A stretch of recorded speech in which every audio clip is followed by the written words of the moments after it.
안녕하세요. 캔들피그와 김하백의 나불대화 시간입니다. 최근에 발생하고 있는 국제사회의 문제점들을 보면 참 답이 없어 보인다는 생각을 많이 하게 되는데요. 실제로는 그 결론들이 대부분 정해져 있다고 하는데 이게 무슨 이야기인지 한번 들어보도록 하겠습니다. 김하백님 모셨습니다. 반갑습니다. 김하백님. 네, 안녕하세요. 지난 월요일 영상에서는 점점 변해가고 있는 국제사회의 환경에 대해서 얘기했는데요. 미국과 유럽을 중심으로 한 국제사회의 기준은 점점 보호무역주의를 내세우면서 자국을 우선시하는 환경으로 그렇게 변해가고 있다고 얘기했습니다. 수출 의존도가 높고 글로벌 대외 여건에 영향을 많이 받는 한국 같은 경우에는 이러한 국제사회의 질서 변화에 누구보다 빨리 눈치채고 적응할 필요가 있는데요. 글로벌 환율 전쟁으로까지 퍼지고 있는 미중 무역 전쟁을 필두로 한일 경제 갈등 문제 등 해서 다양한 문제에 직면하고 있는 상황이 지금의 우리나라 현실입니다. 그리고 앞으로 또 어떤 문제점이 돌출하게 될지 전혀 예상할 수 없는 상황인데요. 과거와 같은 경우에는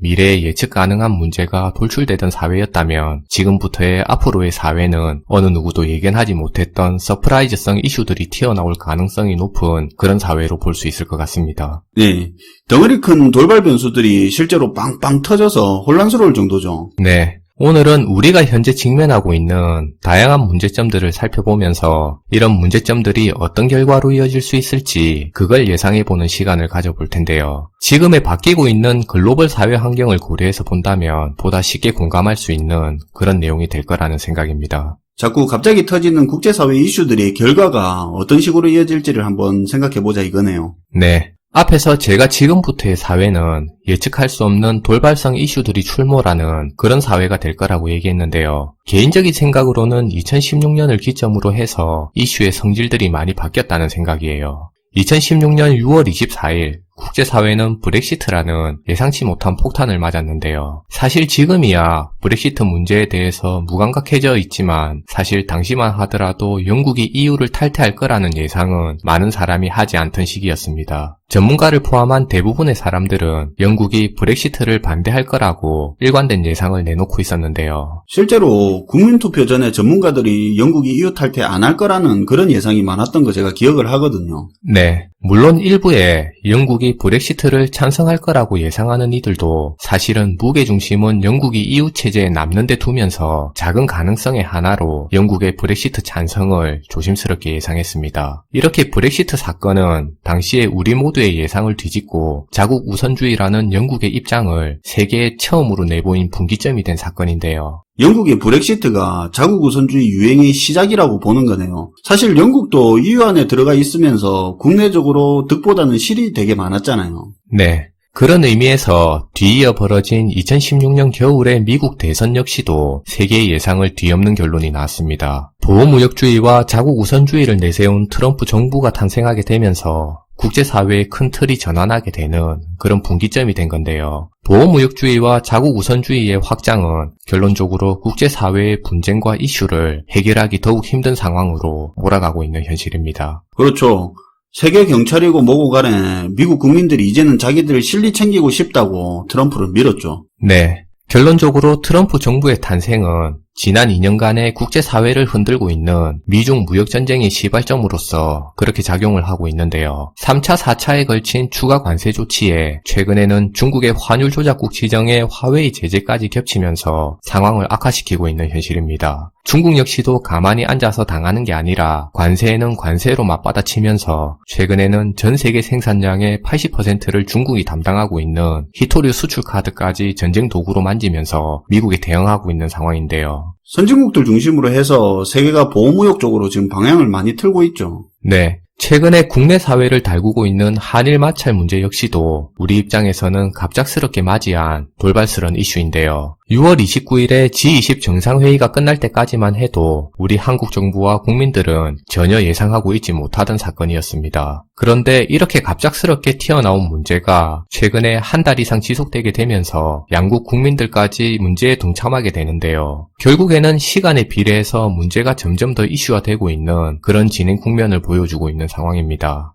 2016년 문재인 정부의 탄생은 남북 평화 문제와 경제협력 문제, 비핵화 문제를 이슈화시켰는데요. 이번 이슈 같은 경우는 분명히 어느 정도 예상이 가능하기는 했지만 남북 경제협력과 평화 문제를 진행시키는 그 속도와 이에 대한 정부의 확고한 의지에 대해서는 분명히 시장의 예상을 뛰어넘는 파격적인 행보입니다. 그런데 여기서 가만히 생각해보면 앞에서 언급했던 저 많은 문제점 중에 사실은 속 시원하게 해결된 사건은 하나도 없음을 알 수 있는데요. 우리가 사건 하나하나가 터질 때마다 이슈에만 집중해서 매몰되다 보니까 실제로 여러 사건들의 공통점을 찾아내는 데는 조금은 무관심한 태도를 보였던 게 사실이에요. 그게 무슨 말입니까?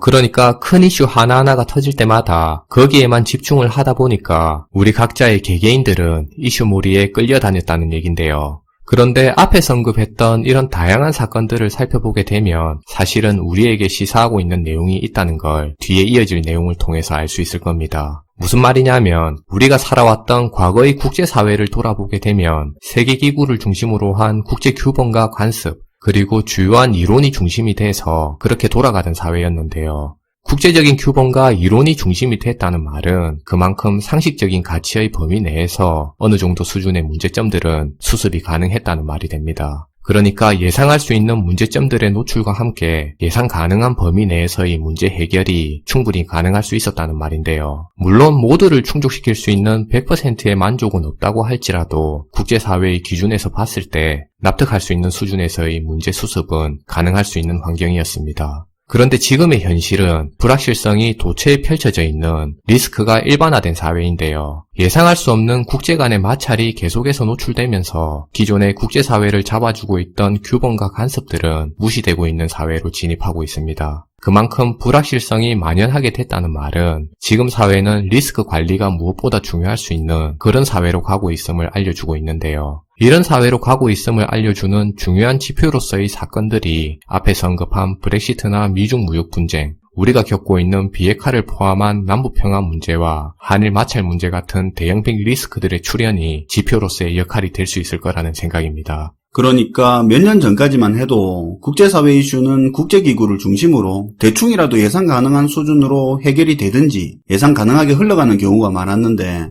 지금 상황은 세계가 보호무역주의, 자국우선주의 경향이 강해지면서 사실상 해결책이 안 보이는 불확실성만 큰 그런 이슈들이 터지고 있다 이런 이야기죠. 네. 그런데 여기서 우리가 한 가지 명심해야 될 내용은 이렇게 예고 없이 터져나온 빅 리스크일수록 그만큼 해결하거나 수습하기가 어렵다는 사실인데요. 왜냐하면 기존의 국제사회를 지탱해왔던 국제규범과 이론과 상식들이 통하지 않다 보니까 터져나온 문제를 수습하거나 해결을 하려고 노력해도 전혀 상황이 진전되지 않는 현실입니다. 지금 얘기하고 있는 이 내용이 오늘 방송의 요지가 될 내용인데요. 우리가 돌이켜보면 알 수 있듯이 앞에서 언급한 문제들 중에 지금까지 해결된 문제는 어느 하나 없었습니다. 브렉시트 사건 경우는 국민투표로 영국의 EU 탈퇴가 가결되었음에도 불구하고 3년 넘게 흐지부지 끌어오고 있는 상황인데요. 최근에 보리스 존슨의 영국 신임 총리가 강력하게 브렉시트를 외쳐오고 있지만 사실은 정치적인 외침으로만 들릴 뿐 그렇게 쉽게 해결될 문제로는 보이지 않습니다. 그러니까 노딜 브렉시트로 갈 가능성이 상당히 높다는 말을 하고 있는 건데요. 미중 무역 분쟁 역시도 불확실성에 직면한 빅 리스크인 만큼 노딜로 끝날 확률이 높다는 생각입니다. 물론 양국 정상이 이 문제를 가시화시키는 시점을 두고 시끄럽게 뜨거워지는 시기와 관심에서 벗어난 차가운 시기를 시간을 두고 계속해서 반복할 수는 있겠지만 근본적으로 문제의 본질은 해결되지 않을 거라는 게 옳은 관점이라는 판단이에요. 비핵화를 포함한 남북평화 문제도 사실은 진행되고 있는 모습이 전혀 보이고 있지 않은 현실인데요. 한일 간에 벌어지고 있는 마찰 문제 역시도 명쾌하게 해결될 수 없는 영구적인 마찰이 될 겁니다. 그러니까 어정쩡한 노딜이 될 가능성이 높다는 얘기를 지금 하고 있는 건데요. 맞네요.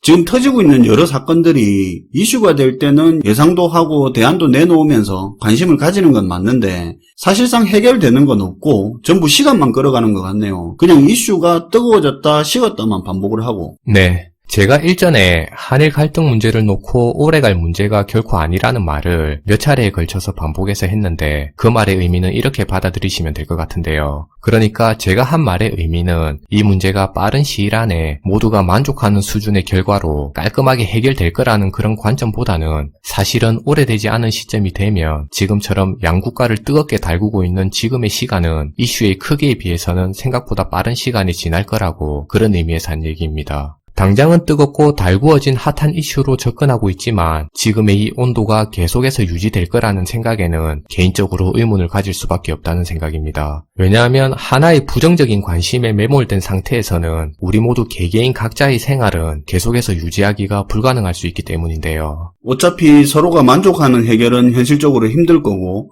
그렇다고 그 이슈에 계속 매몰돼서 살아갈 수도 없으니까 이슈가 잠잠해지면 아무 일 없던 듯이 돌아갔다가 또 뜨거워지면 또 문제가 되고 이게 계속 반복될 거네요. 네. 근본적으로 문제의 해결 유무를 떠나서 일정 시점이 지나서 관심에서 벗어난 이슈들은 마치 문제가 해결이 된 것처럼 그렇게 받아들여지게 되면서 사회의 문제에서 사라지게 되는 게 일반적인 사회 현상인데요. 대중을 비하하거나 무시하는 의미의 내용이 아니라 일반적으로 사회가 보여왔던 그런 과거의 현상을 얘기하는 겁니다. 보여주는 이미지가 세상을 만들어간다는 얘기가 있는데요. 세상이 시시각각으로 보여주는 새로운 이미지가 우리의 관심을 끌어가게 되고 그렇게 우리의 관심을 끈 이미지나 이슈들이 사회의 주류를 형성할 수 있다는 의미인데요. 누가 만든 이미지냐가 중요한 게 아니라 어떤 이미지가 우리에게 노출됐냐는 사실이 중요할 수 있는 문제입니다. 그리고 그 이미지가 만약에 어떤 사회적으로 공감할 수 있는 그런 특정한 문제점이라고 한다면 문제점을 해결할 수 있는 가장 좋은 해결책은 걸어놓았던 이미지를 다시 안 보이게 내리는 게 직접적인 해결책보다 좋을 수도 있다는 건데요. 그런 의미에서 앞에서 언급한 모든 문제점들은 노딜이라는 불투명한 해결책으로 그러니까 걸어놓았던 이미지를 잠깐 안 보이게 다시 내리는 걸로 그렇게 끝날 가능성도 있다는 사실을 전해드리고 싶어요. 사실 우리 인생도 그렇고 해결 안 되는 복잡한 상황 같은 경우는 더 이상 생각을 안 하거나 거론하지 않는 게 현실적인 해결책이 되는 경우가 많죠. 그렇죠. 그러니까 현재 일어나는 해결 안 되는 문제점들은 알고 보면 이슈가 관심에서 멀어졌을 때 자연스럽게 해결된 것처럼 느끼는데 실제로는 노딜로 마무리되는 경우가 많다는 거죠. 네. 지금 대체적으로 그렇게 흘러가고 있는 상황입니다. 그럼 그냥 우리는 답 없는 그런 이슈에 너무 매몰되지는 말고 어떤 리스크가 이슈화 되는지를 그때그때 캐치하면서 대응하는 게 현실적인 대안이 될 수도 있겠네요. 그런데 지금까지 얘기를 들으면서 문득 드는 생각이 앞에서 이야기했던 저런 문제점들이 한 이슈가 튀어나오면 기존의 이슈는 들어가고 또 그 이슈가 들어가면 저번에 식었던 이슈 다시 끄집어내고 이런 식으로 주기적으로 계속해서 반복될 것 같다는 생각이 드는데요. 나중에 이 이슈들이 돌고 돌면서 반복되는지 여부도 챙겨보면 재밌을 것 같다는 그런 생각이 드네요. 네. 개인적인 생각으로는 앞에서 언급했던 다양한 이슈들이 서로 로테이션 되면서 튀어나올 거라는 생각도 지금 가지고 있어요. 마지막으로 국제정세의 변화를 이끌고 있는 미국의 트럼프 대통령의 외교 방식에 대해서 간략하게 한번 살펴보고 마무리할까 하는데요. 트럼프의 기본적인 외교 전략은 기존에 갖추어왔던 국제사회의 기준을 깨는 것부터 해서 그렇게 정책을 시작하고 있습니다. 그러니까 기존의 국제사회가 갖추어왔던 시스템이나 규범 같은 그런 큰 틀의 판을 깨는 게 외교의 첫 시작이라는 말인데요. 그렇게 국제사회의 틀을 깨기 시작하면서 트럼프는 자신의 존재를 부각시키기 시작하는 겁니다. 국제 여론은 이런 트럼프 대통령의 돌출된 행동에 불안감을 나타내기 시작하는데요. 쉽게 얘기해서 트럼프의 돌출된 행동이 국제 여론을 불안하게 만든다는 그런 얘기가 됩니다. 다음에 트럼프의 행동은 무관심인데요. 자신이 터뜨린 문제에 대해서 무관심한 태도를 보이면서 국제 여론의 관심을 진정시키기에 들어가게 됩니다. 그리고 국제 여론이 진정됐다 싶으면 갑자기 어느 순간 압박 카드를 들고 튀어나오면서 상대를 당황시키는 전략을 펼치는데요. 압박 카드를 받은 상대국은 상당히 당황한 모습을 보여주게 되면서 적절한 대응에 애를 먹게 됩니다. 그리고 압박 카드의 강도가 100이었다면 30에서 40 정도의 수준에서 애매모호한 타협점을 찾아서 협상을 이끌어내게 되는데요. 협상의 결과에 대한 만족도나 협상의 질적인 평가를 떠나서 어쨌든 결론적으로 자신이 주도해서 협상을 이끌었다고 자평하게 되면서 지지층의 결속을 이끌어가는 방식입니다. 이러한 트럼프의 외교 방식은 국제사회의 혼란을 야기하고 있는데요. 이번에 우리 정부의 경우에도 국방비 분담 문제를 통해서 시험대에 올라 있는 상황이에요. 사실 이런 트럼프 대통령의 외교 방식 같은 경우는 우리 정부가 충분히 파악하고 있을 걸로 보이는데요. 이런 부분을 잘 감안하고 대비해서 이번 방위비 분담 같은 문제는 그렇게 어려운 문제는 아닌 것 같으니까 잘 해결해 나갔으면 하는 바람입니다.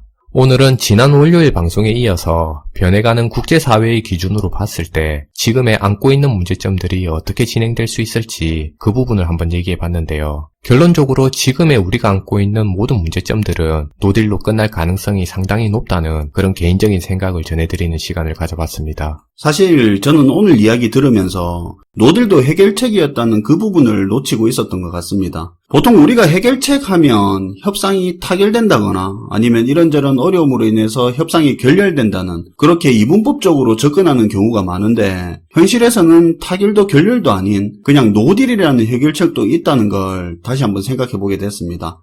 오늘도 좋은 이야기 감사합니다, 김하백님. 네, 감사합니다. 오늘은 최근에 발생하는 해결이 어려운 사회 문제들이 알고 보면 이슈가 식으면 노딜로 해결되는 경우가 늘어나고 있다는 부분에 대해서 들어봤습니다. 시청해 주셔서 감사하고요. 지금까지 김하백 캔들피그의 나불대화 시간이었습니다. 캔들스토리 식구가 되고 싶으시면 구독 눌러주세요.